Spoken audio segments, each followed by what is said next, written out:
Today, I have the tremendous honor of welcoming Dr. David C. Turner III to our collective learning space. And we have all been excited about this lecture. I think it's also having Dr. Turner with us today is a really beautiful way to sort of close this collective learning space or begin the closing and concluding thoughts of our time together. Dr. Turner is a new faculty member in our department, and I'm just so very excited that he is at UCLA. And he is joining us today in ISU SW. Dr. David C. Turner III is an assistant professor of Black life and racial justice in the Department of Social Welfare at the Luskin School of Public Affairs at UCLA.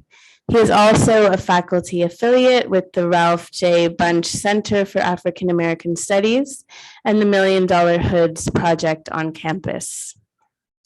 As an activist scholar from Inglewood, California, his research broadly focuses on youth-based social movements, political identity, and resistance to the prison regime. More specifically, Dr. Turner examines the ways that Black boys and young men work to resist the carceral landscape alongside their peers in community-based educational spaces. He has published numerous articles and book chapters, including manuscripts in the American Educational Research Journal, Theory into Practice, Abolition, a Journal of Insurgent Politics, the Journal of Research on Adolescence, and others. As a community organizer, Dr. Turner brings over a decade of movement building experience to the classroom, having worked to negotiate and win demands for racial justice, secure funding, divest resources from carceral and harmful institutions, and coordinate actions across the state of California and the nation, all while teaching at both the K-12 and post-secondary level. Dr. Turner worked across LA County with boys and men of color as the manager of the Brothers, Sons, Selves Coalition, where he co-led campaigns to change school discipline practices, support investments in youth development, and end policies and practices that lead to the criminalization in communities of color. For his commitment to both advocacy-based research and grassroots leadership, Dr. Turner was selected as an inaugural fellow in the John W. Mack Movement Building Fellows Program with the Weingart Foundation, and a data fellow with the Alliance for Boys and Men of Color through PolicyLink and the Tableau Foundation.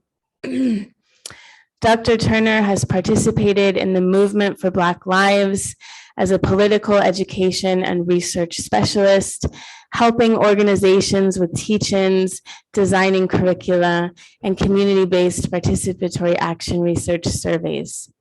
Dr. Turner has been featured in the Chronicle of Higher Education, NBC BLK, the Los Angeles Times, Spectrum One News, and the New York Times for his activism and applied scholarship. To learn more about Dr. Turner and his work, please visit davidcturner.com for more information. And without further ado, join me in welcoming Dr. Turner again to our learning space. And thank you so very much for joining us. I'm so excited. You want this in the pockets, maybe? Yeah. Okay.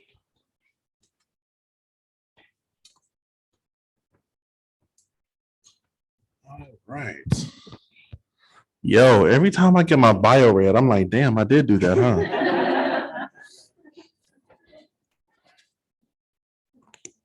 All right. So what is good, people? I'm 6 feet apart for y'all, so I'm just go ahead and remove this. I'll be chilling up here for the most part. But what's good, people? Again, thank y'all so much for being here today. I know it has been an incredibly enlightening as well as interesting 9 days being a part of this project. And again, right, like just being able to dive into some of the complexities of social work is an important piece, right? So, thank y'all so much for putting in the time, right, and being dedicated to this. So thank you again. Just can't say that enough. So the title of my talk today is The Good Trouble with Black Boys, right? Race, gender, and reimagining youth power in the carceral state. Before I dive in, just want to do a quick land acknowledgement, right? Like this is Tongva land, right? And this being Tongva land, right? This is land that was stolen from the indigenous peoples of this land. So I want to make sure, right, that we always acknowledge whose land we're standing upon, right, and who we owe, right? So that way, as we're continuing to do our work, not only to decarcerate and abolish these other systems, but also to make sure that we're uplifting all communities of color, right? Like we need to continue to acknowledge the ways that we move towards reconciliation, right? So I want to make sure to always just put that on the table first and foremost, right? So before I dive into anything research related, I need folks to know a little bit of stuff about me, right? I was trained as a scholar in Black Studies, and being trained as a scholar in Black Studies, we learned that objectivity is white male subjectivity, as Black feminists would articulate, right? So I want to let you know that I am not an objective researcher.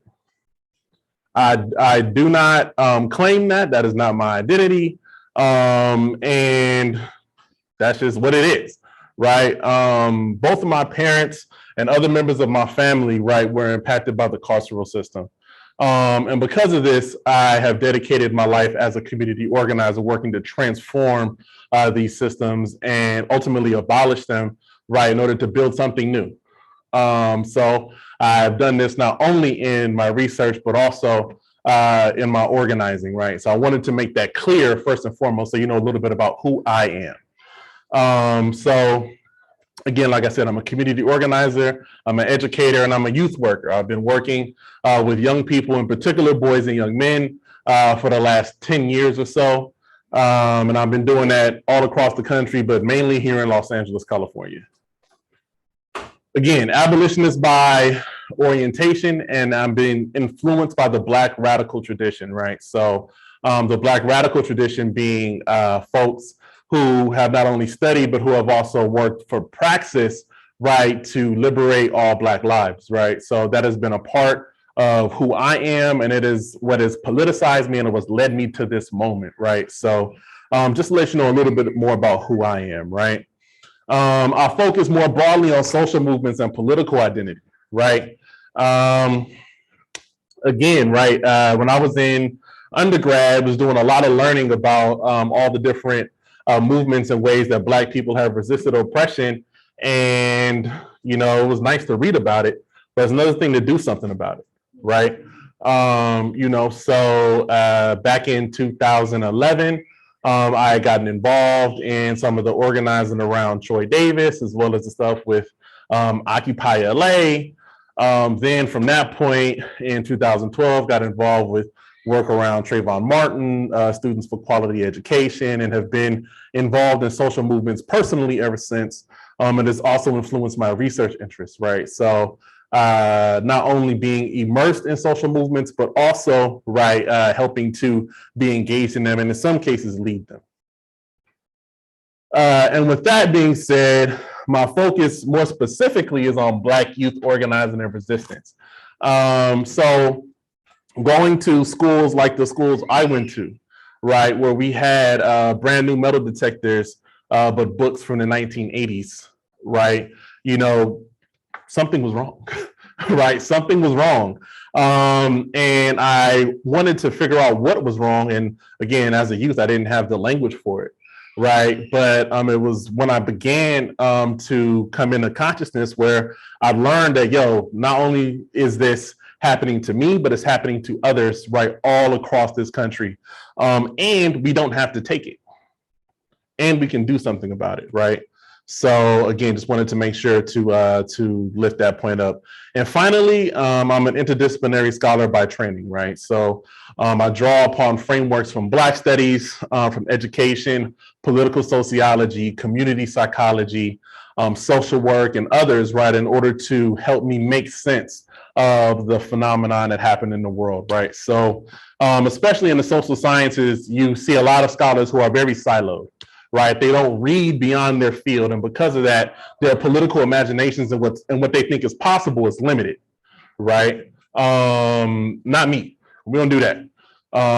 So we got to know what's out there in order for us to be able to engage, right? How we can get free, right? Because I can guarantee you there are people writing about things and writing about stuff in fields that a lot of times other people just haven't read yet, right? So got to make sure we're reading beyond our field. So for socio-political context, before we dive into what's going on with Black boys, I do want to, I think, quickly acknowledge, right, that the carceral state, as well as state repression in general, does happen to Black girls, Black femmes, and Black folks who do not identify as masculine, right? I not only want to acknowledge that, but also want to give a big shout out to all of the researchers who have worked to uplift the work of what's happening to Black girls and femmes, folks like Kimberly Crenshaw, even more recent graduates, folks from this institution, for example, like my homegirl Jamelia Harris, et cetera. Just want to make sure, right, that we name that because I think it is important. And, right, for folks who are interested in that line of research, please let me know and I can get you connected to the right folks. But for this particular presentation, we are focused on Black masculine identified folks and in particular Black boys and young men, right? So with that being said, these three faces on the board right here. That's Mike Brown, that's Tamir Rice, and that's Trayvon Martin.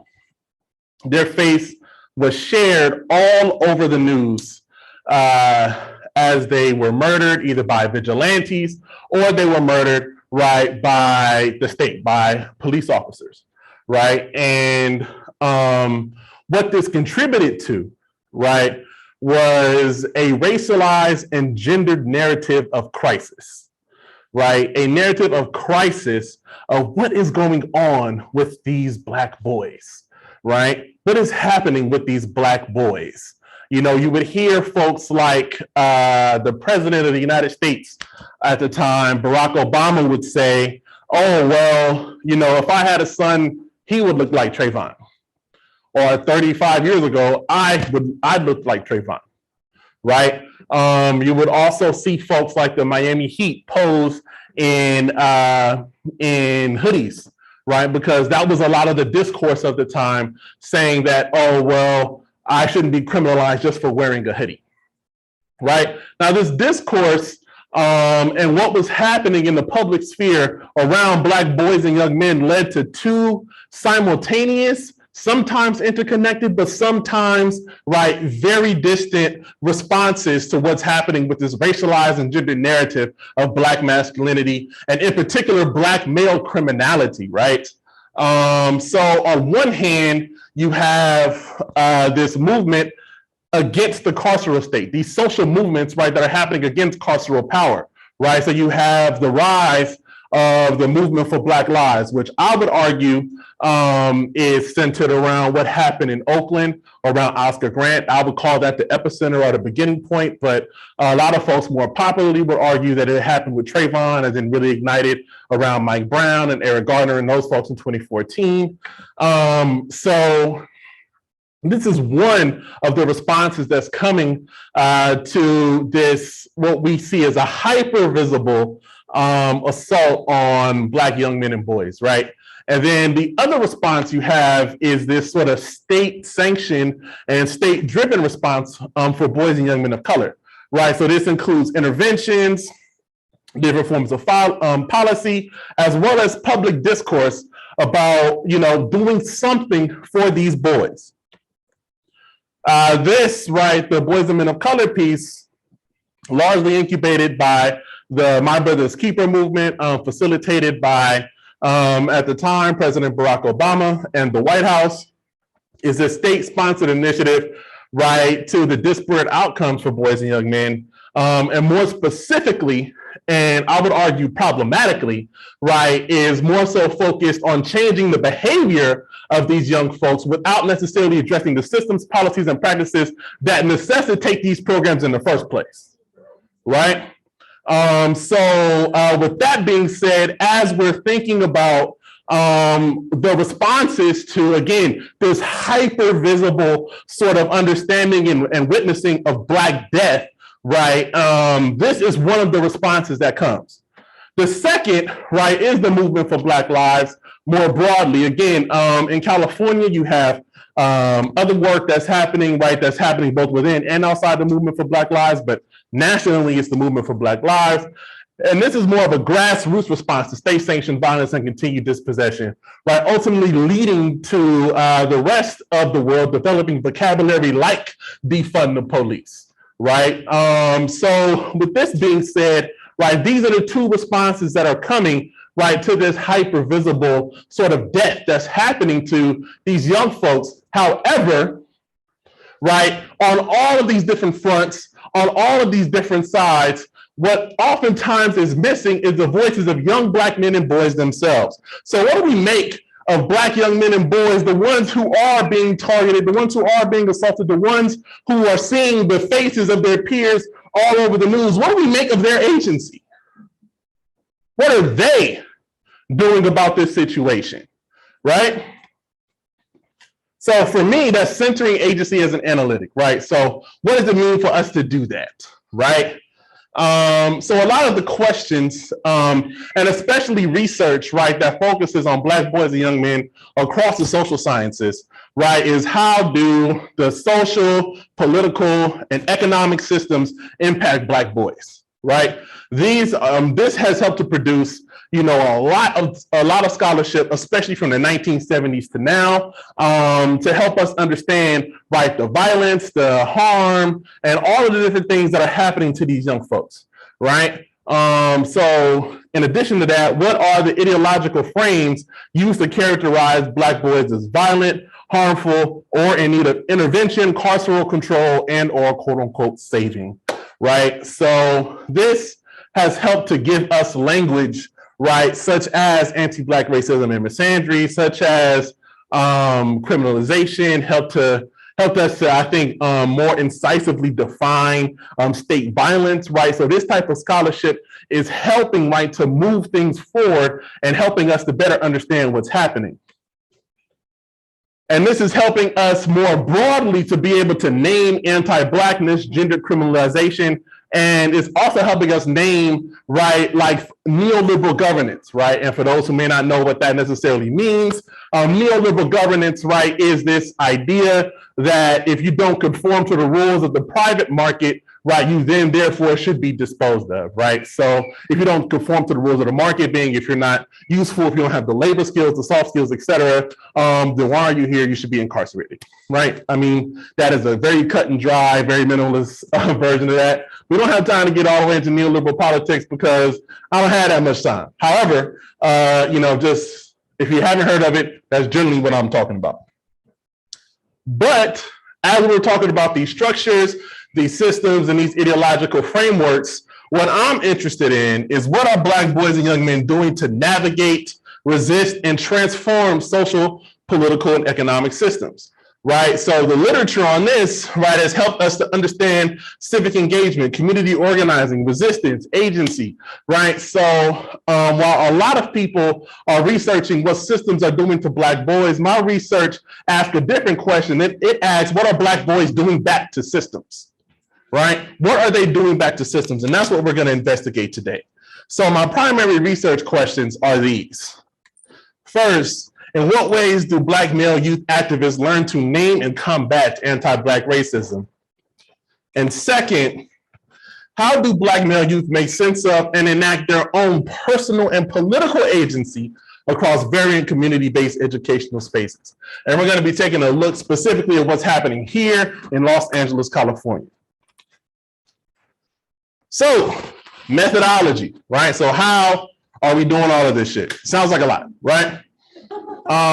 Again, I want to reiterate that I am not an objective researcher, right? I do not claim objectivity, and I did not do this with a microscope on the sidelines.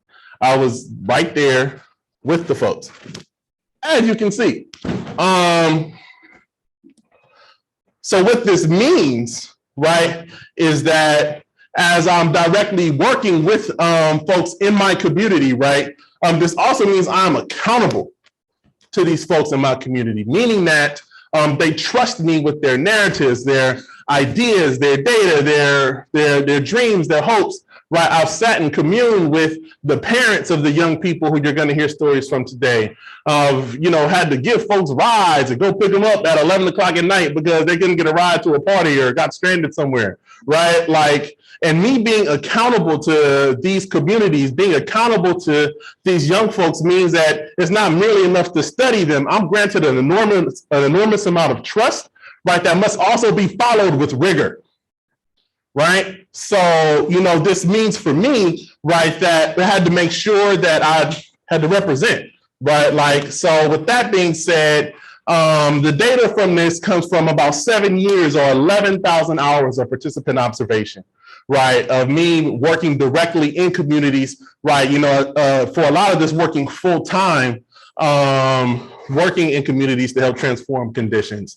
This data is informed by 61 interviews from 41 participants for over 100 hours of interview transcripts, 5 major participatory action research projects resulting in over 30,000 surveys collected over time, 2 state level, 1 county level, and 3 school district level campaigns, right, including campaigns to defund law enforcement and to reinvest that money in Black communities. So don't want to bore folks with data analysis because, this is the more technical part, right? But I took a grounded theory approach to let the theory emerge from the data. Used a crosswalk table. A crosswalk table is essentially, right, a way to match your interview questions to your research questions. So that way I'm not just asking stuff all out the blue and willy-nilly, right? It all had a purpose. There were over 2,000 code applications just from the youth interviews alone. And I use open coding and axial coding, right? So these are different coding methods in order to create a concept map, which you will see later on today, right? So with that being said, in terms of data analysis, right, this again was rigorous, right, and is rigorous, and this was done so in this way to ensure that the communities that I'm working with are well represented. So the organizations. So who am I working with, and why am I working with these particular groups? So there were 4 organizations that were a part of this particular project, and will be a part of the book project, right? And this particular quadrant up here helped to map how these organizations play a role in the landscape. If you read it from top to bottom, at the top, you have organizations that focus more broadly on youth of color and orgs that have Black male-specific programming. So programs that are designed specifically and exclusively for Black boys. If you look at what's happening here on the side, you have organizations that are emerging in LA politics, or organizations that are still growing and developing, and you have organizations that are established in LA politics. So you have pre the year 2000 organizations. At the bottom, you have base building orgs. So these are organizations where their primary focus is community organizing. And then you have organizations who provide wraparound services. So these are the ones who are more closely aligned with the MBK programs that do interventions and run things like in schools. Or they might partner with GRID, right? Gang reduction and youth development here in Los Angeles, or, things of that nature. And on the far right, you just have different coalitions and things that these organizations are all a part of and that they work together in order to help change conditions, right? So these organizations are Community Coalition and Brotherhood Crusade. These organizations have been around, right? Community Coalition since the 1990s in response to the crack epidemic here in Los Angeles, and Brotherhood Crusade, which was founded post the Watts Rebellion in the late 1960s, right? Which has worked to ensure that communities, especially Black communities experiencing poverty, can have access to the programs and resources to help uplift them out of poverty, right? So these are the two more established organizations in LA politics. And the ones that are, a little bit younger and still emerging are the Youth Justice Coalition, right, which is the abolitionist organization founded in about 2002 by systems impacted young people who are working to transform the juvenile justice system and the criminal justice system here in Los Angeles County. And then you have the Social Justice Learning Institute, which was founded to be an institute and research body, right, to work to uplift communities of color and to empower them through research, training, and community mobilization. So these are the four organizations that make up this particular study, right? So with that being said, in what ways do Black male youth activists learn to name and combat anti-Black racism? So this is what we're going to dive into now. So what is anti-Black racism, right? Let's go ahead and let's name this. Let's define this, because a lot of folks, will say, oh, well, anti-Black racism is just racism targeted to Black folks. And nah, it's a little bit deeper than that, right? So Sadia Hartman, right, would argue that anti-Black racism or anti-Blackness is connected to what she calls the afterlife of slavery, where she argues that the afterlife of slavery being the negative inheritance that we receive, being the skewed life chances, limited access to health and education, premature death, incarceration, and impoverishment, right? So these particular pieces of the afterlife of slavery, right, are part of, America's horrid past, that where they haven't necessarily reconciled what they have done from extracting the free labor from Black folks in order to build this settler colonial empire, right? Like that is a part of what anti-Blackness is. So anti-Blackness is a part of the foundation of this country. And as we're talking about foundations, right, Dumas and Ross articulate, rather anti-Blackness refers to the broader antagonistic relationship between Blackness and the possibility of humanity. In fact, there is no Black self that is not already suspect, that is not already targeted for death. Right. So what they also articulate in the article Dumas and Ross is that anti-Blackness, right, is essentially used as the metric with which we define who is not human, right? So the closer you are to Blackness, the closer you are to being not human or the anti-human, right? So what this means is that systems, policies, and practices that are used to target other communities of color, right, they learn how to do that by targeting Black people. Right, even here in the state of California, right, folks like Tomas Almaguer, right, as he was talking about the development of white supremacy here in California, would argue that that this particular state learned how to discriminate against the Chinese and learned how to discriminate against Mexican folks, and they used policies and practices from the South that were used to harm enslaved Africans to do that here in the States, right, or to do that here in California, right? So as we're talking about anti-Blackness, that's what that means. I want to make sure that we define that shit so that way, as we move forward, right, this is what I'm talking about with anti-Black racism. So making sense of anti-Black racism. So the first term, or the first sort of major intervention from the research that comes out is a phrase called the normalcy of carcerality. Right, essentially the mundane everydayness, right, that comes with engaging the carceral state.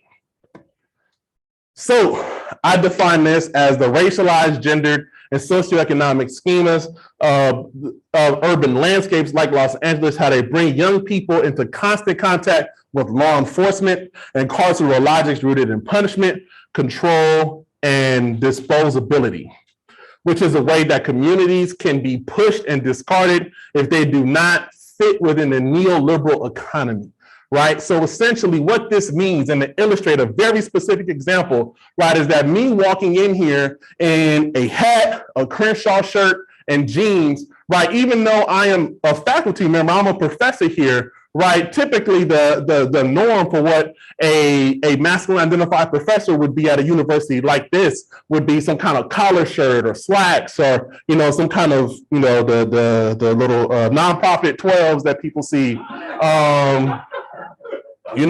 like that would be people's archetype of what a professor is, right? And because I don't necessarily fit that particular type of narrative, right? If a law enforcement officer were to come by and see me walking around campus with my gold chain and my Carceral shirt on, I could potentially be targeted because I don't fit into the neoliberal imagination of what somebody who was productive on this campus could look like, right? So with that being said, these young people who are often told to pull up their pants, put on ties, and look nice for white folks, right? They don't fit into that neoliberal economy. And because of that, they're punished.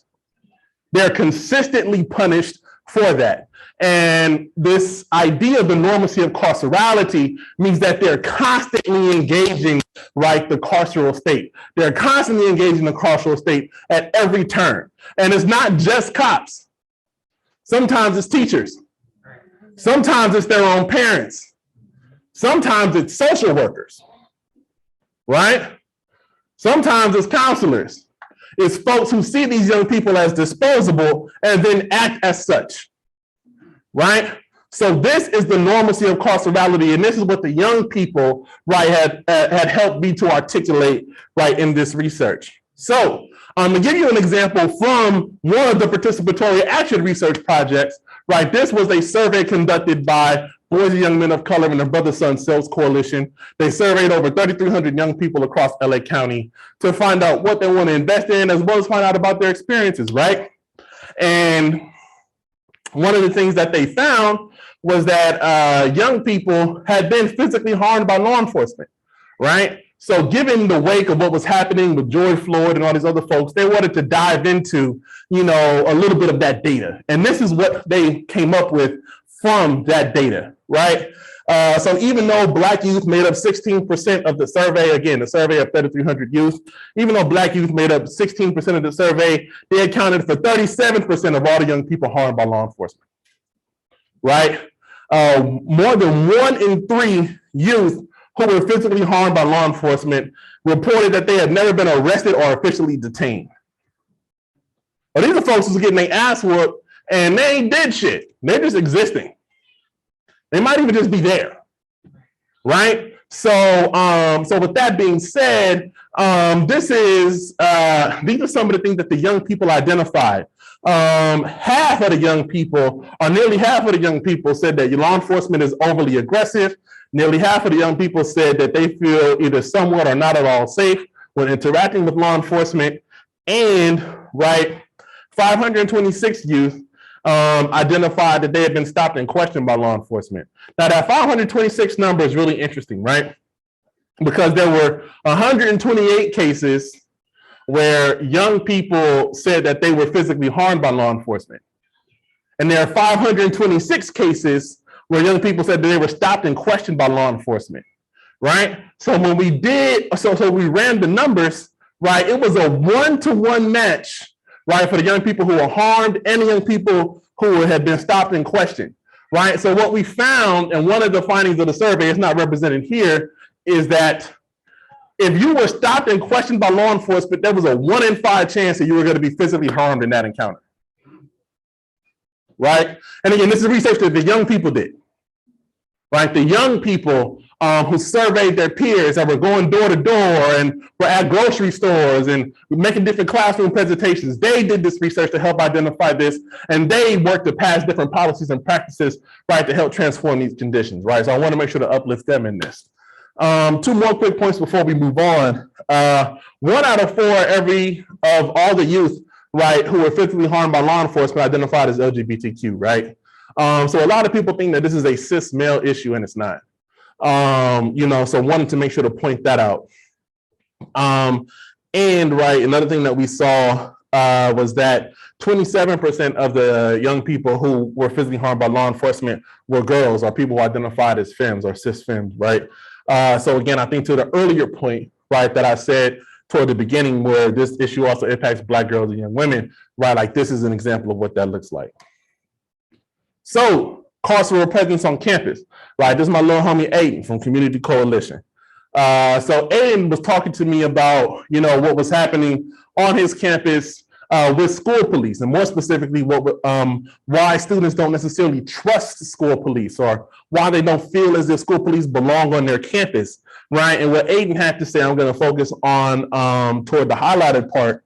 He said it was one time in the 9th grade, there was a fight at a school, at school after school, and instead of breaking up the fight like a regular person talking about the cops, they would just spray their pepper spray in the air, and it got in a whole bunch of people's eyes, right? So imagine, again, most of us here have been to a school, you know, I'm assuming that there might have been a fight at one point in time in your life on school, right? When there's a fight, people typically circle around, the two people are fighting, people are watching, people got their phones out, World Star, that type of shit, right? And in that moment, right, the police came, and instead of breaking up the fight, it just pepper sprayed everybody in the crowd. Imagine what that's like. These are the type of schools that these young folks are going to. On the screen here, you have Jared O'Brien and my boy J-Bo from the Youth Justice Coalition, and the little homie Kawika, right, from Community Coalition, right? And Kawika was talking a little bit about what this carceral presence in this community felt like. Specifically, at his home, he was 9 years old. His house was raided by the police, and they drug his father out the house. Right, they had helicopters and all of that, and he talked a little bit about what that meant for him, and more specifically, why he thought it was normal growing up. Even though he was traumatized by it, it happened to so many people on his block, he thought it was a regular thing.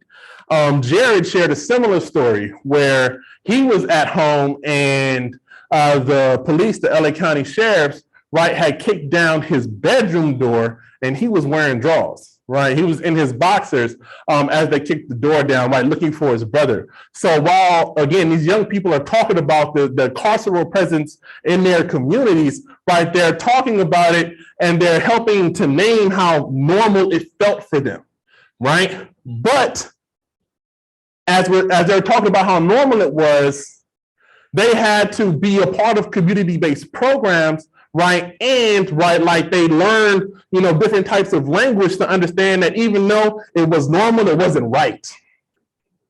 Right? So being politicized helped them to understand that there was something drastically wrong with what was going on. Right? So through their lived experiences, Black boys and young men learn about the impact of the carceral state and institutional violence. Right? In addition to that, through community-based education and socio-political development, Black boys and young men learn how to name these experiences for what they are, right? And what they are is institutional violence, is state violence, right? So they learn to understand that even though it is normal in our communities, it is not okay, right? And then finally, Black boys and young men are then presented with opportunities to act, to confront these conditions. And that leads me to the next part of this presentation and the next question, which is how do Black male youth make sense of and enact their own personal and political agency across varying community-based contexts or community-based educational spaces, right? So with that, let's define agency, right? What does agency actually mean? What am I talking about, right, when I say, oh, well, let's invest in their agency, right? No, I'm not talking about their ability to just apply to college, right? Or their ability to get jobs or to look people in the eye when they're on a job interview. No, that's not what I'm talking about, right? That's Obama and them. So what is agency, right? Agency is the temporally constructed engagement by actors of different structural environments. The temporal relational context of action, which through the interplay of habit, imagination, and judgment, both reproduces and transforms those structures in interactive response to the problems posed by the changing historical conditions, right? So that is a mouthful and it is a whole lot of syllables, right? So I want to draw your attention real quick to the italicized portion of this particular work, the temporal relational context of action through the interplay of habit, imagination, and judgment, both reproduces and transforms those structures to highlight a couple of key points, right? So first, agency cannot be understood, right, without understanding the temporal and historical context. To understand how someone chose to act, we must know what other decisions could they have made, right? Why did they make those decisions, and who do those decisions serve, right? Second, I want to draw your attention to the second part of the quote, right? Focusing on the interplay of habit, imagination, and judgment. Right? Political imaginations, as you know, folks like Michael Dawson or Robin Kelly, who's a faculty member here in UCLA, would suggest can be taught. I repeat, political imaginations can be taught, right? So how people come to see the world, how people come to understand the world, all of that is learnable, right? So in some of my previous work, I've explored how political imaginations of Black youth activists have helped us to move away from what some scholars would call the politics of representation, right, where people who are organizing are just looking to get wins that are rooted in representation, to the politics of redistribution, right, where we're talking about resources, where we're talking about jobs, where we're talking about economies, right? Quite literally, the very reason I have this job is because Black students said, nah, we need a professor, right, who focuses on Black life and racial justice in order to do work, right? That is not just, right, like, oh, well, let's have a speaker series of bringing in a couple of Negroes. No, we need to hire somebody. There needs to be a budget line item, right? Like, with that being said, as we're talking about the political imaginations of Black young people, they're moving toward this direction. But where did they learn that from, right? They learned that from radical Black left feminists, right? Folks like Claudia Jones, or, you know, they learned it, right, you know, from paying back attention to the civil rights movement, folks like Ella Baker, right? Like these Black young folks who are being politicized in this particular moment are saying that, like, yo, we need to shift the way we think about organizing, right? So with that being said, right, as people are learning to act, right, how Black boys are learning how to act, right, looks different based on the organizations they come from. However, right, they're learning in their context how to engage and transform systems, right? They're developing political imaginations, right, to learn how to interpret the world and then act upon that world, right? So let's dive into a little bit of what this looks like. And that's Black transformative agency, right? So I define Black transformative agency as a multi-axis process for the ways that Black boys and young men exhibit individual and collective agency, right, that they learn in their programs to both combat social isolation and challenge institutional actors, hegemony, and power, right? So this is the theoretical quadrant, right, or this is the framework that was drawn from the dissertation, right, or from the research to help me make sense of what these Black young folks are saying, right? So what are some keys to this concept, right? Because there are a lot of different boxes up here, you know, it's going in all kind of different directions, right? It looks cool, but bro, what the hell are you talking about, right? So let's define it. Again, I'm big about definitions, so I want to make sure we're using shit right. So power and institutional hegemony is directly confronted. That is the top part of the quadrant. When I'm talking about power and institutional hegemony being confronted, I'm talking about the institutional actors or institutions themselves or policies and practices, right, that can harm young people, or people who can wield institutional power to harm youth, right? So when a social worker can remove a child from their family, right, and put them into DCFS and they disappear in that system, that is somebody wielding institutional power. When a teacher can suspend you from class for chewing gum or for having a hat on, that is wielding institutional power, right? So young people learn how to confront those who wield institutional power, right? And they can do that individually or collectively. So as we're talking about these concepts, that is what I mean by power and institutional hegemony being confronted. Next, social isolation is directly confronted.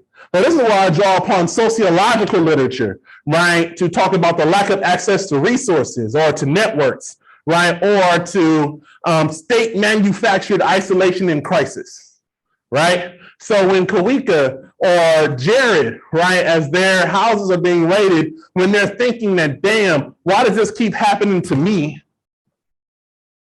It helps to shift that particular thinking to, oh, damn, why does that keep happening to me? To why is this happening to us, right? The young people who did that survey, as they're surveying their peers, they're saying, oh, it's not just us who thinks like this, right? 1,500 of the youth from all these different high schools and all these other parts of LA County also think that law enforcement is overly aggressive, right? So that's them confronting social isolation, right? State manufactured social isolation, where you think it's all happening just to you, or it's all happening just in your head, right? And then finally, there are individual and then collective means of exerting agency. So these are young people who are engaging in transformative acts individually. So either they themselves are directly confronting the state, or they're confronting state actors, right? Or they're doing it collectively. So they're organizing their peers, right? So this looks like the difference between a teacher trying to kick somebody out of class and one of the students saying, oh, hell no, you're not going to do that.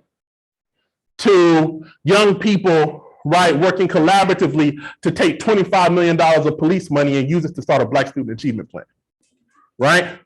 So this is what I'm talking about with Black transformative agency, right? So let's look at these examples. Let's look at what it looks like, right? So navigational agency.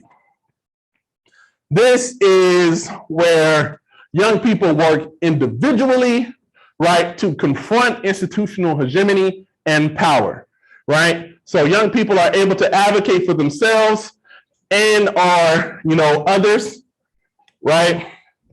Young people become aware of how their identities are rendered vulnerable. And third, Black boys assert their agency to directly confront power and institutional hegemony. So let's look at an example of this. It's my little homie Kev, right? The one that's pointing at the screen. He's also a cold ass rapper too. Check him out. So Kev was in one of those youth police dialogues, right? Y'all might have seen those on the news where they get a whole bunch of cops and a whole bunch of little colored kids, and they put them all in a room, and they're all in little small circles or big circles, and they talk about, well, if you would just comply, you'll be okay, right? Or our jobs are hard, and we need you to understand how hard our jobs are so that way you won't die, weird ass shit like that. So, right, in these dialogues, the topic of use of force came up, right? And in the topic of use of force, right, one of the law enforcement officers, a Black one at that, was talking about there are different levels of engagement, right, when deciding whether or not to use force. And in that particular moment, right, my boy Kevin had said, wait, well, time out. If there are all these levels, why don't you use those when people actually have lethal weapons, or they don't, right? So Kev goes on to say, but I'm hearing you say you got all these levels. How come you all don't use these levels before going to the lethal weapon, right? So Kevin was talking about, his first time engaging in politics, and this was his first real political engagement, right? The reason I wanted to use this one is because they gave a political answer. They did not answer the question, they worked themselves around it. That was like the first political answer that I got that made me sit here and realize people are not going to really answer. When they come to politics, they're going to tell you what they're supposed to say, then you hit them with a real question. They got to find a way to dance around it. I feel like I got danced around, right? And that's why I don't rock with the police now. He didn't say rock with, but yeah, right? So in this particular instance, right, the police officer essentially gave an answer that didn't necessarily satisfy what he was talking about, why don't you use these different levels of engagement when all these people are being killed by police, right? So Kevin, right, who in this particular moment, right, had directly questioned a cop around this. This is him directly confronting power, but individually, so that way he can then challenge why people are being killed, right? It's on an individual level, right? But this is him using his own critical consciousness, right, to be able to say, wait, time out, so something ain't adding the fuck up, right? Something's not adding up, and we need to do something to change that. Right? So what did Kevin ultimately do with this information? He got involved in two different campaigns. One was the Racial Profiling or Racial Identity and Profiling Act, right? Which was a statewide bill that worked to actually collect data around stops and who was being profiled. And second, he got involved in the California Act to Save Lives campaign at the state level to change use of force policies here in the state of California. Right. So this particular instance helped to inspire him to get involved collectively because he individually challenged somebody and he learned that, they're not going to change. So we need to change it for them.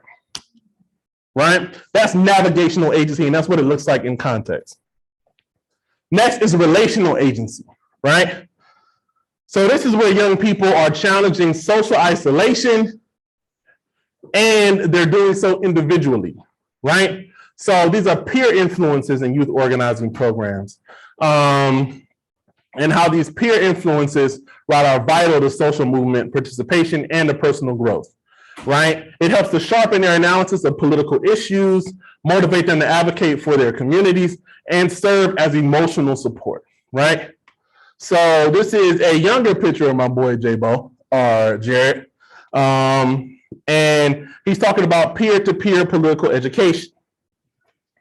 So here he's talking about educating his homies on the block, right? So he lives in the Crenshaw district and is connected to folks who may or may not be involved in certain activities, right? So here he says, educating my peers feels good. It feels like I'm fulfilling a duty, but I ain't gonna lie.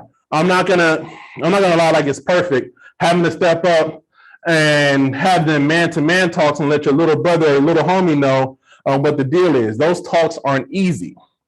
People talk about it, but the people that really talk about it don't really live the reality that we live. They're not really dealing with young gangbangers and stuff. And just having me, someone that I'm determined to do it regardless, I'm going to teach, right? And in particular, right, he goes on to talk about going to teach folks about masculinity, in particular toxic masculinity, right? He's talking about teaching folks about catcalling and stuff like that, and telling his homies why that type of work or that type of stuff is not okay in our communities and what it does to women and femmes. He learned that as an organizer at the Youth Justice Coalition, right? But he learned it the hard way because he was engaging in that type of behavior, and the sisters there was like, yo, hold up. We don't do that shit here, right? So because of that, right, and because of him learning different language, him learning about pronouns, him learning about, how not to be toxic in those situations, right, he then is now teaching his homies on a block that type of stuff. And those kind of discussions a lot of times are not as easy for folks who don't have a certain type of consciousness, but he's saying that he has to do it, right? It's not easy for people who are not connected to this life to do it, but he has to do it. But it feels good for him to do it anyway. Right? This is what he's talking about with peer-to-peer education. He's been able to recruit young folks into the movement because of that. Right? He's been able to bring other brothers to YJC, right? And they also got involved in organizing because he's having these conversations with them. Right? And he's using his personal relationships to then politicize other folks. This is peer-to-peer education. These are young people challenging social isolation, right? Individually. So now these same folks, right, who may or may have been involved in illicit activities, now they can get connected to a social movement organization where they can get their records wiped, right? Where they can be involved in organizing, where they can shift other problematic behaviors that they're engaged in that may harm other community members, right? This is them confronting and challenging social isolation. That's what that looks like, right? So next is movement building agency. So this is where social isolation is confronted, but on a collective means, right? So this is where, relationships with Black male youth, the relationships that they cultivate within community-based organizations, work to keep them involved in social movement organizing long-term, right? And through their peer-to-peer networks, as well as through networks that they develop with adult staff and organizers, right, young people engage in learning exchanges, grow their identities, and most importantly, connect their peers to movement-based activities, right? So what does this look like? So let's go to Coco. So Coco has this thing called the South LA versus West LA tour, right? Where they will literally put young people in a van and they drive around South Central and then drive around parts of West LA and Culver City. You can imagine how different it looks. Soon as you get past La Cienega, you're like, damn, there's a lot of trees over here. Where all these trees come from? Right? Wait, why are there more buses over here, but there are more people who ride the bus on this side? Why does it feel safer over here, but I don't see as many cops? What's up with that, right? These are questions that young people ask themselves. And they ask themselves on this particular tour because they're literally being politicized by the geography of their own city, right? So my boy, Jathan Melendez, the brother with the stick right here, he's talking a little bit about what that experience meant for him, right? And that just gave us an opportunity to see how many liquor stores were in our community versus West LA, how many hospitals, et cetera. It's like visiting a whole other foreign environment, just be like, damn, what would life be like if I was a student here? What would life be like if I was living in this community? What I gotta do to make my community look like that, right? Now, Javen is now a full-time staff member. He's an organizer there. Ryan Brunner Wynn graduated college, and he then came back to his old hood to continue to organize, right? So this particular tour, he says, is one of the things that influenced him to stay involved in organizing long-term because, right, like it showed him that another world is possible, and quite literally, another world is just up the street. So what are we gonna do to make our community look like this, right? So finally, we have structurally transformative agency. This is a collective means of exerting agency to challenge power and institutional hegemony, right? So this is a process where Black boys and young men work collectively with their peers, adult allies, and others to confront the state and change some form of policy, practice, or cultural norm, right? So, this is where people would get nuck if you buck, right, as they would say, and change something that's going on with the state. Second, right, structured transformative agency is about using organizing and community power building approaches to transforming material conditions and relations of power, right? So it's not about getting those symbolic wins, right? Where, people are going to celebrate Juneteenth now. Like, nah, that's cute, but nah, we need to change real shit, right? So let's look at the campaign to rebuild Inglewood Public Schools, or Measure GG, right? This was the first organizer campaign I was a part of. So the young people from Morningside High School and the Black Male Youth Academy, they did a survey, right, in their community to figure out what are some resources that young people need, right? One of the things that they found was that even though Inglewood schools didn't have the resources that other schools had, they were still outperforming school districts, right? So what would happen if these young people had the resources, right? Or better yet, what would happen if their classrooms look different? Imagine sitting in this classroom right now and all these windows are blacked out. That's what classes look like at Morningside High School. That's also my right, Inglewood, California. So what does it mean to go to a school where you can't see outside the windows? And to go to a school where there's brown water coming out the water fountain, but you're still performing well, right? Something ain't adding up, right? So the young people, they went to city council, they went to the school board, and they got a bond measure put on the ballot called Measure GG, right, which would institute an additional tax to bring $90 million to Inglewood schools. And they got 87% of people in the city of Inglewood to vote yes for that measure. 87% of Black folks, right? These are a lot of Black folks, especially like older Black folks who are homeowners, who are the high propensity voters, don't like adding more taxes to pay for shit. But these young people did it anyway. They did it in the same election where Barack Obama was getting reelected, right? So while everybody else is focusing on that, they out here organizing for their schools. This is my little homie TK, or Tykeem Brown, right? And talking about that moment, he says, I remember one day we gave a speech at the school board and they gave us a standing ovation. You know, they were talking about, and in this moment during the interview, he says, I'm going to cry right now because he was being emotional about what it meant, right? Like, they were talking about how they had never seen a group of our backgrounds come together and be able to share what we really think. And it wasn't nothing Scorza wrote, you know, Dr. Scorza being the executive director of the Social Justice Learning Institute at the time. It wasn't no fake script or nothing like that. It was like, we care, you get me? And it's touching because like I was a part of that movement, right? So he's talking about what it was like to be a part of something that transformed not only schools that he was attending, but schools that his children are now attending, right? Schools that his little brother, right, just graduated from. Right, being a part of what it's like to transform things in his community, right? So he's getting emotional, right? Thinking about what that meant to be a part of this. He is also a full-time staff member now at the Social Justice Learning Institute, right? So again, structured transformative agency working collectively to transform a condition, right? This is a part of Black transformative agency where young people are working collectively to change something. And this is the impact that it has on them later on.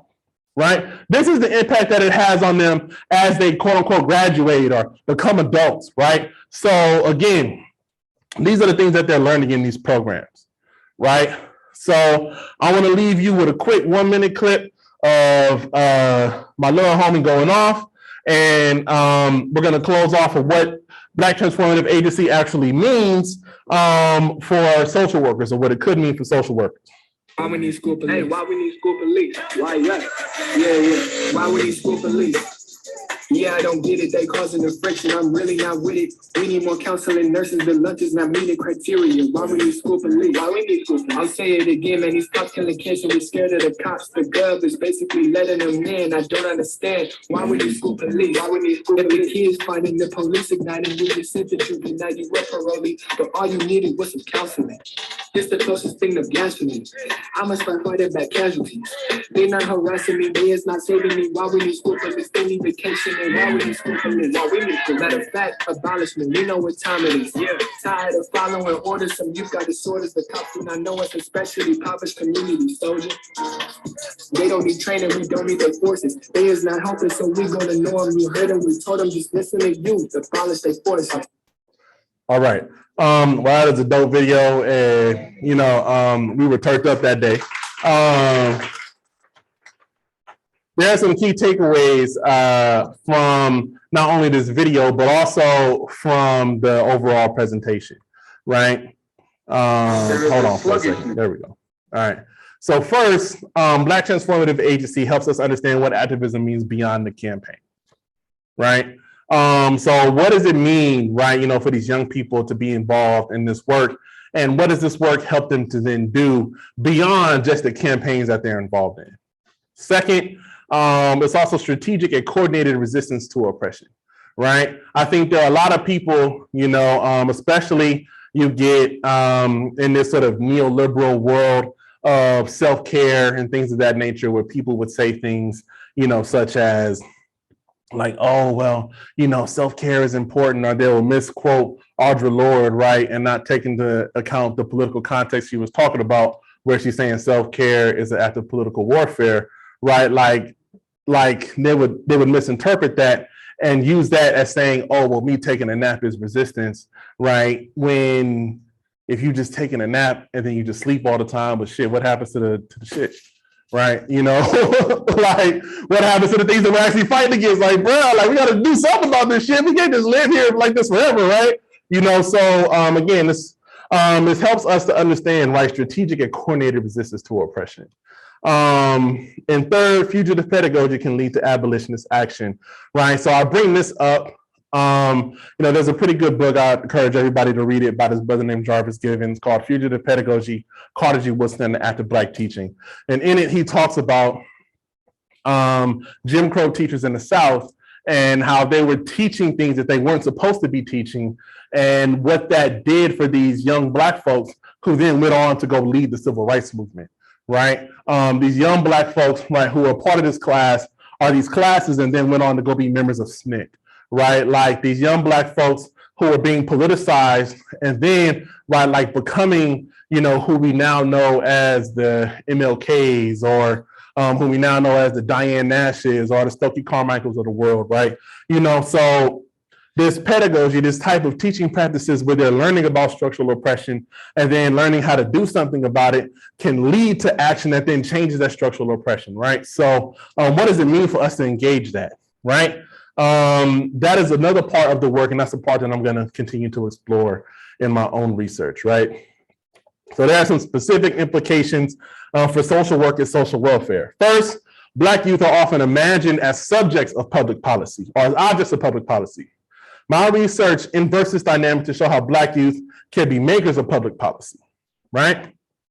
Second, while processes for politicizing youth and communities are central to empowerment and socio-political development literature, what young people do, once they are politicized, is oftentimes underdeveloped, right? So there's a lot of literature about, oh yeah, well, you know, young people, they start off here, and you got to bring them from here to here, right? Like there's a lot of literature on that type of work, especially in community psychology, right? But then what happens once they actually get here? What do they then do, right? So for my research and for my work, right, like this is a key part of it, and this is what I'm going to continue to explore, right? As social workers help their clients through empowerment strategies to better navigate and even transform social systems, a stronger understanding of the multi-axis ways that can happen needs to be developed, right? You know, so it's one thing, right, to work with a client and help them navigate, right, you know, being able to get housing, or help them navigate, you know, being able to get jobs, or to help young people navigate through the system so that way they can get back to their families, right? There's another thing for us to talk about what they can do structurally, right?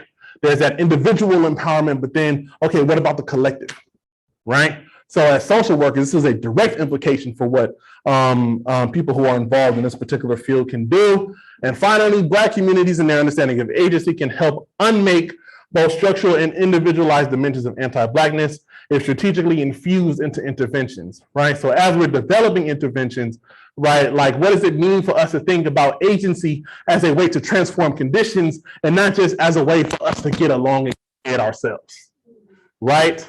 You know, how do we incorporate understandings of systemic oppression, understandings of anti-Blackness, et cetera, right, in order for us to move forward and change our conditions, right? So this is a key part of the work, and these are some direct implications that this has on the field. So with that being said, I want to thank you all for your time. This is me and the little homies, right? Please feel free to take down my information. You can also follow me on Twitter and IG. I'll be on Twitter retweeting stuff most of the time, so you know you're not gonna catch a lot there, but I'll be on IG a lot. So please feel free to follow me there. And last but not least, free the homie Devontre. That's the brothers in the beanie on the screen. Thank you so much for your time.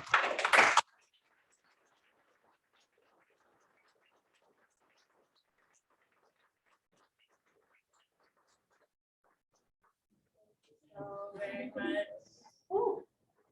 Yes, I think it would be beautiful to just, what do you prefer, Dr. Turner? Should we collect a number of questions and then have some time to answer it, or what do you like? We can just shoot, you know, questions, comments, concerns. Bro, go back to that one slide. I'm gonna take a picture of that shit, you know. I mean, like whatever it is, however folks want to do it, you know. I feel like, you know, it's a little bit late today. It's already 3:40. I done had a 5-hour energy, so I got, power right now. But I know y'all have had a day, right? So understanding that, right? Like if you want to just keep it casual, we can do that too. So holla, what's up? If there are any questions or concerns.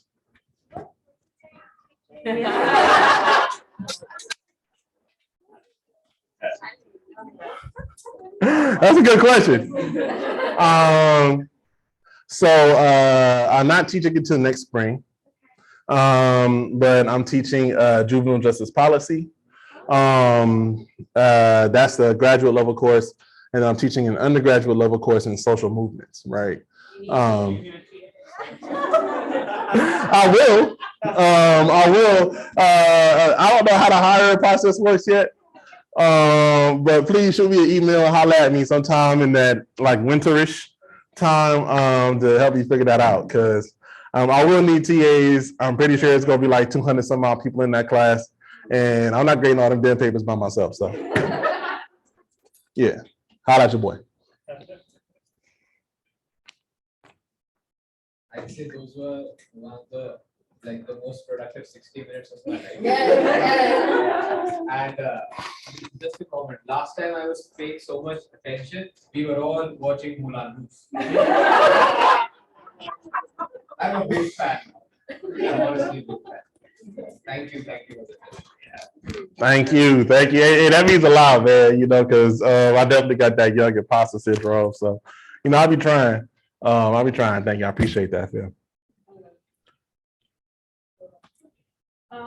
I'm wondering, because I work with young people too in some popular neighborhoods in Switzerland. It's not so similar, but sometimes it is. And the big question I have is, we are trying to make jobs so they can express and realize the inequalities, but there is such a culture of, I want to get to the top, but it's for me. Okay, that's my brothers. Now people, but they just have so much integrated in the capitalist system. They won't change it. They just want to also be able to have money and just reproduce the system. How do you feel that in your research? Or it's just like everybody here wants to change the system, but for me, it's not that easy. Can I ask what context are you talking about? Are you talking about a different country, or what country specifically? Yeah, I'm from Switzerland. I work in a neighborhood that is really a poor one in the city I live in, and with young people that are not good in school, have also experienced police violence and that kind of things. Yeah, well, first of all, thank you for that. I was actually just in Amsterdam. It's not Switzerland, right? It's a little bit, a little bit away, right? But I think similar questions arose, right? Because I think the context, especially in European countries, is a little different because social systems, right, aren't as harsh, right, as they are here in the United States, right? So I learned from some of the Black youth out there. Right. There was this one really cute little couple. The sister's name was Frida and the brother's name, I think his name was Stone or something like that. I still can't pronounce it. But they were talking to us about how they navigated, right?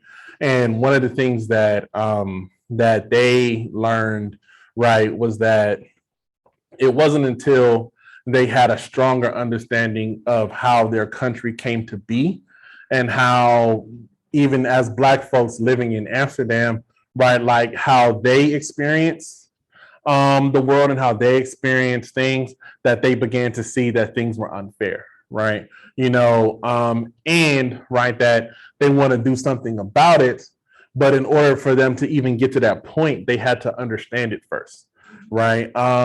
So I think specifically to your question, right, especially when you're thinking about working with young folks and they just like, look, I just want to get out the hood and do well for my family, right? Like a lot of times that's a trauma response, right? Like growing up in poverty, right? Like, fuck all that other stuff you're talking about. I just want to make sure I'm okay, right? And that's a response to, you know, that's a response to not having. That's a response to being without for a lot of young folks, right? So with that being said, right, like the first step is helping young people understand that that response is a trauma response itself, but they won't understand that until they've understood that they've experienced trauma, right? But you can't get that far until you have strong relationships with the youth, right? I'll tell you right now, in the youth development work I've done, we don't get to none of this political shit until we actually know each other, right? We got to know each other's names, each other's stories, right? How we actually came to be. We go on different retreats. We play basketball and football together. Like, I can't tell you how many times I've been pranked in my sleep by these young people. You know, so like we have to get to know each other and bond first and trust each other before we can get to that politicizing work. Because they have to trust you with being able to, I don't want to say break down their trauma, being able to understand their trauma, and being able to understand their trauma as trauma before we can develop some kind of intervention to then address it, right? So I would argue, right, that especially for these young folks you're talking about, right, like develop deep relationships with them first, right? Like kick it with them, hang out with them, go get food together, make sure young people get home, right? Like those are the type of things that you have to do up front, right? So that way you can begin to break down those barriers and begin to help young people see, right, what they've experienced as trauma or what they've experienced as trauma is trauma, right? And that there is a way that you can not only address it, but also make sure that nobody else goes through those experiences again, right? And that's the key. It's like, yo, I'm gonna do this and that way. Don't nobody got to experience this shit again. And that's where a lot of these young folks, when they get into organizing, that's their primary reason for getting into it. It's like, yo, what happened to me? But I'm gonna be the last one, right? So, but that don't happen if you don't develop relationships with folks. 90% of organizing is relationships. There's political shit, power mapping, policy wins, all that stuff is cute, but you can't build power with people you don't fucking know. So, yeah. For bringing this radical aspect into the summer school, I think we were making this kind of like radical stance, and this is what we were like talking about. The social work is quite basic and doing some active social work in order to, like, break the cycle of structure and challenge the structure. Thank you very much for bringing this. And I do share some similar to you, like you talked about the kind of like dressing being racialized or something like that. For myself, like being from a country and from a particular religion, I remember after 9/11, what happened, especially like with Muslims and with especially Afghanistan and Pakistan people wearing shalwar kameez and having wear was like kind of normalized as kind of like someone that comes from militant. So I do share some kind of like similarity with you. With regards to my question, it's related to youth movements, and I've seen youth movement in my country as well. And I think it was similar to somehow this Black Lives Matter, because there was a Pashtun guy who worked in other city and he was killed by a police. And it was called as like encounter, and he was like the police saved it because he was a kind of like a terrorist, although he was not. And there was a raid and the police killed him, because there is kind of like racial influence in our country as well. Being a Pashtun sometimes means that you belong to Taliban or militant because we share same ethnicities with the Taliban. So then there was a movement called PTM, Pashtun Tahaffuz movement is kind of Pashtun protection movement. And I remember that the movement started by the young people and it grew momentum, it gained momentum, and there was kind of realization about the rights of different, especially like the rights of the youth, and also there was kind of realization about how important, like what is to held the police accountable in a state which is called like a security state. But somehow that movement then lost its momentum. And I don't know, I just wanted to know your comment that somehow that movement lost its momentum for some reason, I don't know. But another example that I want to give is from Hong Kong, because there was another movement that was also started by the youngsters. And then, the same movement gained momentum, and there was kind of like people joined the movement from different walks. But also, somewhere that movement also lost the momentum. And I would say, in the middle, somewhere they lost their objectives as well, and kind of like went astray. Like there were reports, there were cases of violence as well. I remember in Hong Kong, MTR stations were closed, and then there were vandalism. In the case of Pakistan, the same thing happened there as well. There were reports of violence, and there was like a kind of popular culture. So the opponents were not treated justly, I would say. Also, I feel like with the Black movement, it was kind of like a movement that was against what happened with George Floyd, and it gained momentum. But I'm not sure, but I feel like it also lost the momentum somewhere. So I don't know why these things are happening. The organic movements that grew from society somewhat are led by the youth, but somewhere the middle, all of these movements that I've seen lost the momentum. Is it because of the leadership crisis, or is it because these are an emotional responses to the situation, or what could be the reasons? Thank you so much. Well, this is a great question for the social movements class this spring. But I think, well, there are two simple, well, not simple words, but there are two words I think to describe a lot about what that is, and that's state repression, right?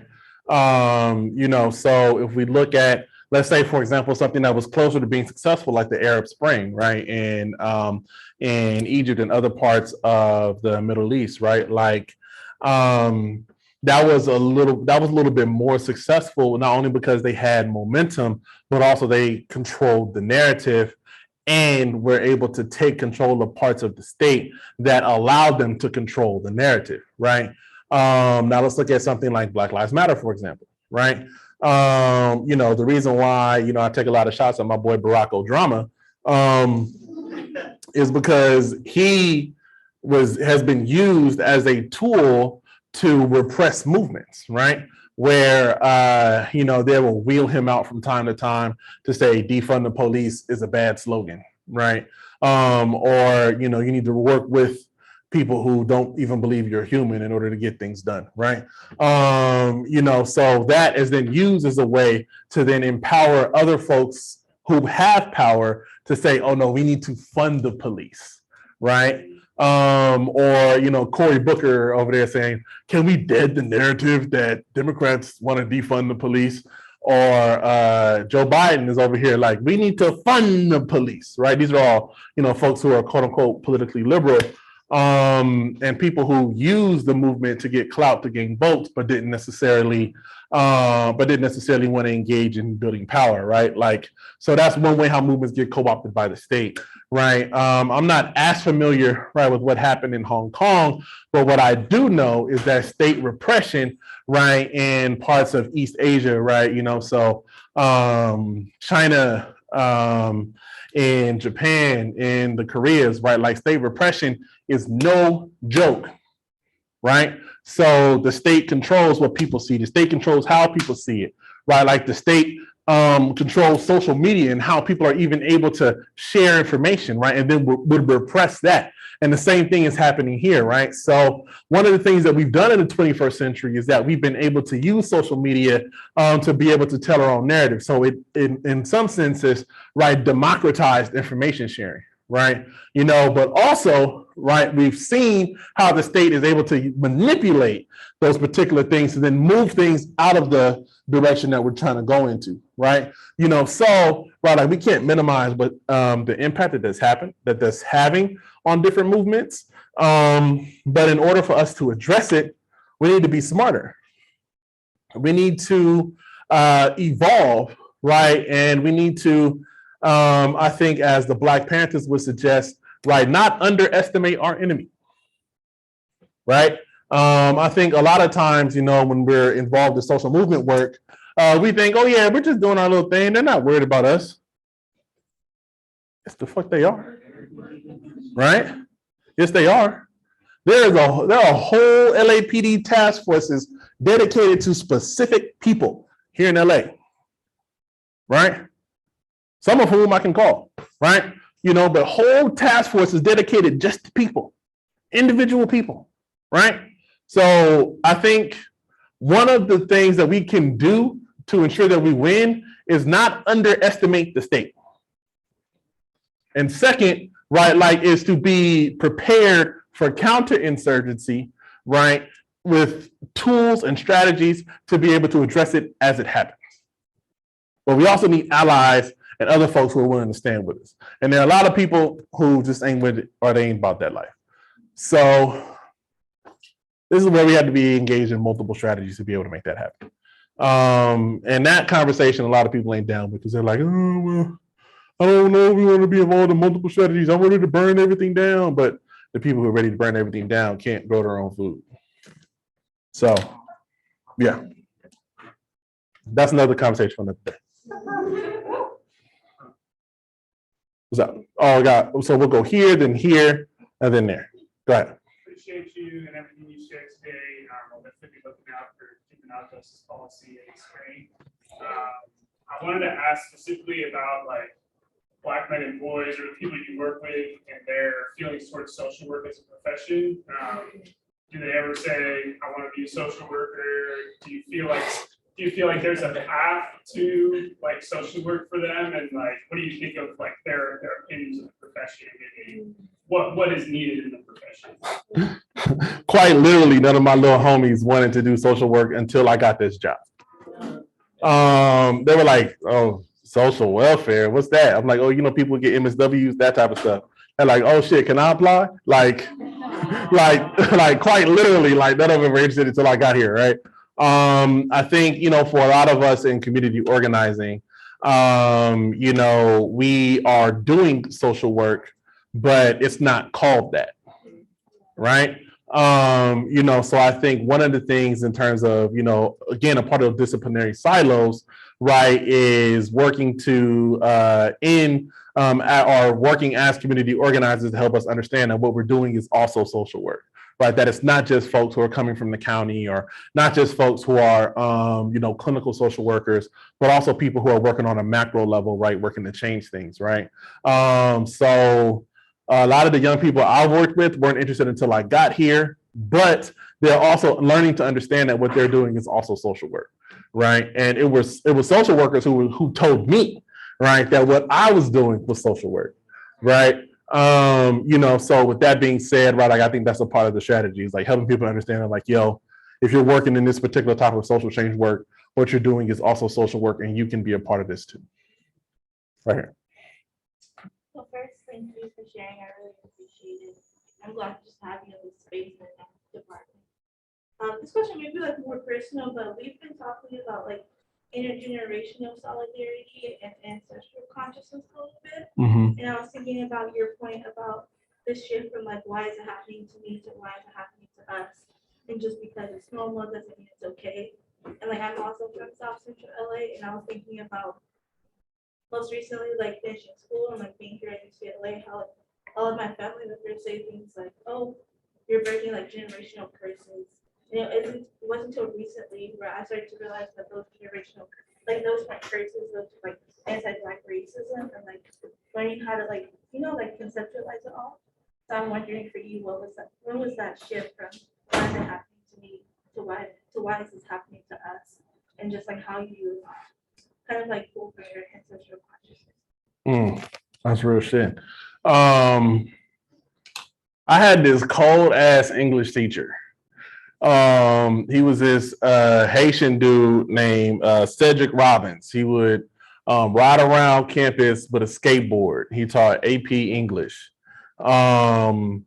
He was intense, right? there were certain words we couldn't use in his class, right? We couldn't use is, was, because, went, going, were, and are. He said those were poison verbs and they weaken your vocabulary. So like he was that type of intense, right?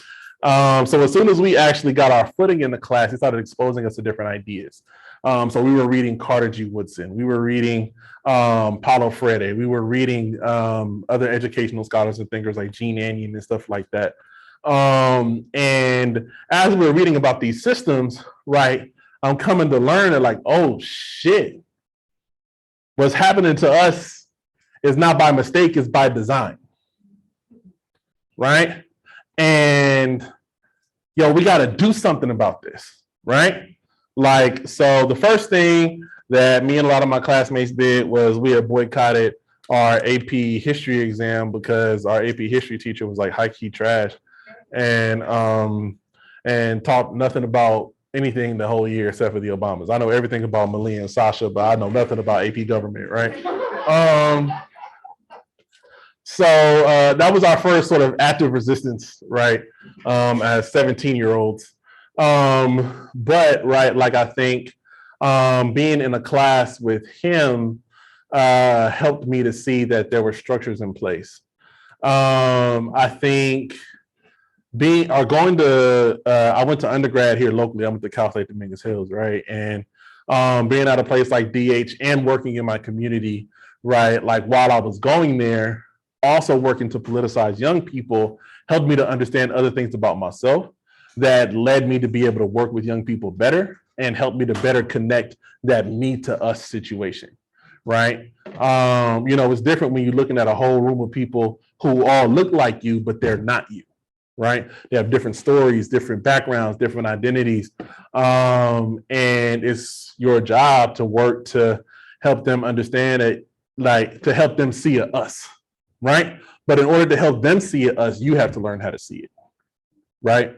So for me, it started with my high school English teacher, and then it evolved from there to me working in my community. So yeah, does that make sense? Yeah, thank you. For sure, yeah. Thank you, first of all, for Anna's point that the presentation provided a very radical perspective we're all kind of yearning for, so I really appreciate that. I wanted to go back to the point about how you need to build community with young people and how to build trust to get to that place where they can know things that they experience trauma and we work and struggle from the perspective. How do you navigate that when there is there's qualifications for services or where you're working with the youth within a certain dynamic? So for example, like working with youth in high school when they graduated, that created a disruption in the relationship we built. And in our conversations over the past 2 weeks, we've also talked about like social workers of profession and doing community work outside of our professional home. So is there anything you can say around navigating professional spaces and community spaces outside of our profession that can provide that continuity? Like you've developed a relationship with youth and then it's disrupted because they've graduated or they completed a program that you're working at, that you're working on them with. Provide that continuity in a different space that would allow you to continue building that trust or allow them to work on that trust with somebody else that can provide the more long-term support and the movement from why it's happening to me, why it's happening. Okay. Well, I think I'll start with the first part of that, which is I think, dealing with, the credentialed, more like professional spaces that are designed, for these young people as interventions versus being in community space, right? In my practice and the work that I've done, those spaces were one and the same. And in addition to that, some of the best people I know who learn how to address trauma are some of the best people I know who learned how to educate young folks, right? They didn't have the credentials that the state or that, settler colonial society says they needed in order to do it, right? Quite literally, the best educator I know, he went to film school, right? He don't have a teacher credential, right? One of the best people who, has worked with folks to navigate trauma as well as facilitates restorative practices I know, who I'm also married to, is my wife. She don't got a credential in that, right? It's something that she does, right? So I think with that being said, there is, I think, a clear distinction between what is on paper and what you are trained to do versus what you actually do, right? Because there are also some practices that you're trained to do that I would encourage you not to do, right? In real life, right? Like, for example, this whole situation about mandated reporting, right? There have been situations where we have been put in very compromising moments where young people have confided in us. And what do? Do we go tell somebody, right, that this young person may have a firearm on them? No, right? I'm not going to do that, right? But you're trained to be a mandated reporter, right? So again, right, like with that being said, this is where you take different types of ethics as well as a broader understanding of the socio-political environment these young people live in into consideration, right? When you think about what you're trained to do versus what you actually should do in a particular moment, right? Second, I think the next part of your question, from that me to us type situation and thinking about working with young people long term, right, is a lot of the people who you saw on this particular slideshow, they were already alum. They had graduated from their programs or they had left their programs. A requirement to be a part of this study is you had to be in the program for at least a year, right? Now, again, the reason I had access to all of these young people is because at some point in time, I had worked with them in some kind of capacity, right? But, right, like, you don't stop the relationship just because they leave the program, right? Like my boy Kyle, who was a part of these programs in that first cohort that got Measure GG passed in 2012. I hoop with him every Sunday, right? My boy Marcus, he wasn't in this, right? But he just had his wedding, and he was texting like him and his family. They had it was small because of COVID and all that shit. He was texting us pictures and stuff. Hey, yo, look at this. Hey, check us out. Hey, we're gonna have a little local turn up. Y'all come to the local turn up, right? Being invited to that, but that's because again, you got to maintain the relationship, right? Another one of my you've had a baby shower, right? That my wife and I pulled up to. So again, a part of maintaining the relationship is doing the work to maintain the relationship, right?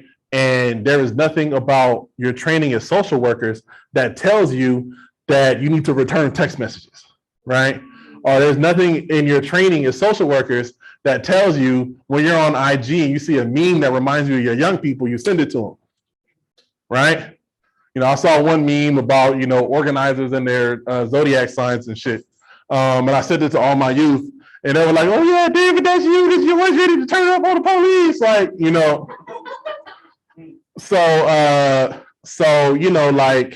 like there has to be a consistent level of engagement. And that level of engagement is rooted in the relationship you develop with those young people while they were in front of you, right? So you don't develop the relationship when they leave. The relationship should already be there. It's your job to continue it, right? And that is where a lot of the work comes in. And a lot of times, right, like, again, there's this culture of, well, I'm not going to do that because that's not paid labor, right? But do you want to get paid or do you want to get free? Right? Because again, you don't get free by, trying to organize people and mobilize people who you don't know, who you're not in community with, right? One of the reasons why a lot of people in the left, the political left, fail is because they don't know how to fucking talk to people, right? They don't know how to engage other people, right? And because we fail oftentimes at developing and maintaining relationships with everyday regular folks, we can't mobilize people, right? So it's great, that you have this super dope political analysis, right? But people don't like you, so they don't show up to shit, right? So with that being said, right, like again, being able to maintain these relationships is critical. Because I guarantee you right now, right, like if shit went down with me on this campus, I'm calling the homies, and it's going to be 100 people at least that's going to pull up, right? Because I said so. And only on the strength of because I said so. It don't matter what happened to me, right? They will come here just because I said so, right? And that is based on the relationship I cultivated with them, right? Not because I have a dope ass political analysis. They don't give a fuck about that, right? They just know I picked them up at 11 o'clock when they were stranded, right? They just know that when they was hungry and shit, right, that I made sure they ate. Or, you know, there was a field trip going to this particular place that I talked to their mamas about so that they can go, right? That's what they know. So again, it's a part of our relationship, being able to maintain it. That's what matters. So I'll take about 1 or 2 more questions, and then we'll go ahead and wrap. It's not really like a question. I just want to like say a big thank you. But I feel like revived in the sense of like you filled like a hole. Like I was just feeling like I was the only one. Like, does anybody notice like this huge black hole that's missing that we need to kind of talk about here? And everything, and kind of like filled in hopefully any kind of frustrations that people may have had, like I had after Dr. Ray Lake's like discussion of kind of like the black youth and social justice and stuff too, and like her book, and then I'm gonna go off, but stuff like that too. And then like I feel like this enlightened me in a sense where it kind of helps me kind of direct my thoughts in a sense too when I get frustrated, in the sense of trying to figure out how I'm able to build a collaborative effort to be able to empower like the world and like Black families and who wish to have Black families in the efforts to help sustain Black life right at conception, right? Since it's kind of, how do I phrase it? Kind of like just getting Black lives to kind of be able to start as soon as like they are born, and like and not having it like end so tragically and stuff like that too. Because I feel like every time like I center myself a lot too, because I've seen so much just like death and things like that of like Black life and stuff like that, where it's kind of frustrating where we don't get to talk about all these different things, and we make these efforts to be able to empower the youth to be able to continue on. I'm on the other section of where I'm seeing all these Black babies into life in their lives, and so suddenly, and how that affects the Black family, and how there's so many efforts to end Black life before it even gets started because of fear and all this other like bunch of shit. I just want to say thank you. Nah, well, I appreciate you for that. Thank you. Well, first of all, those are all very real tensions, right? You know, and again, like this is one email thread I'm a part of these sisters who are working on Black women's, you know, are working to improve Black women's mortality. I think that's the right phrase, you know, for giving birth, right? I mean, again, I think as you're talking about, like people are being assaulted before they're born. I mean, we'll look at the Black women who are trying to bring them into the world, right? Like, you know, Black women's, you know, infant mortality rate is way higher than literally everybody else, right? You know, like, again, Serena Williams, who should have the best healthcare on earth, right? Like, who is arguably the greatest athlete of all time, right? And she's at least in the discussion, right? You know, she almost died giving birth, right? So if this Black woman of privilege, that's happening to her, what's happening to, you know, Keisha Crenshaw, right? Like, you know, so with that being said, I think to your point, right, and this goes back to the point about anti-Blackness, right? Like if the structure of anti-Blackness is to facilitate Black death, it's going to be at any and every given possible conceivable opportunity, right? You know, so our work, right, as people who are working to transform these systems, right, like it can be overwhelming to try to fix it all. So what we do, or what should happen is, well, what's the particular lane that you're going to focus on? And then how can we empower folks in our communities, right, to transform that particular lane to stop one of these ways that's going to facilitate Black death, right? If I can work to stop one of these and continue working on that, right, we can continue to put a clog in the machine, and we can continue to put as many clogs in the machine as possible, right? My sister, for example, she was expelled from school from something called willful defiance, right? Willful defiance, again, is where you can be suspended or expelled, for wearing a hat, for not sitting down when a teacher tells you to, and all kind of other shit. She got into an argument with one of her teachers and got expelled for it because she was defending her friend who got sent out of class, right? She got expelled from school. I was a part of a campaign to eliminate willful defiance across the state of California, right? So, what happened to my sister will not happen to any other child again, right? So even though, right, people are still getting expelled, even though Black students are still being suspended, even though folks are still being impacted by it, what specifically happened to her is not going to happen to anybody else, right? Because I was able to put a clog in a machine in some way.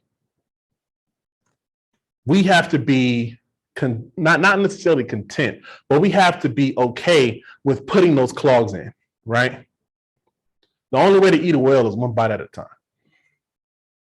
This system was built over 400 years, right? Over 400 years.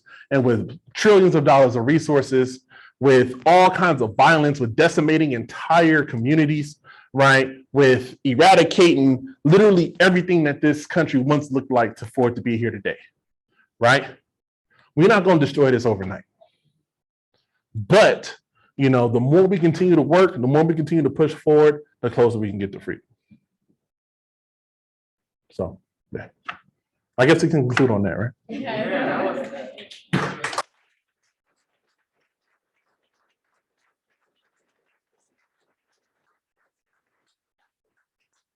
For sure. So yeah, I'm around. I guess y'all got dinner or something. So deuces. And I mean, if y'all want to holler at me, hit me up. Fuck the police.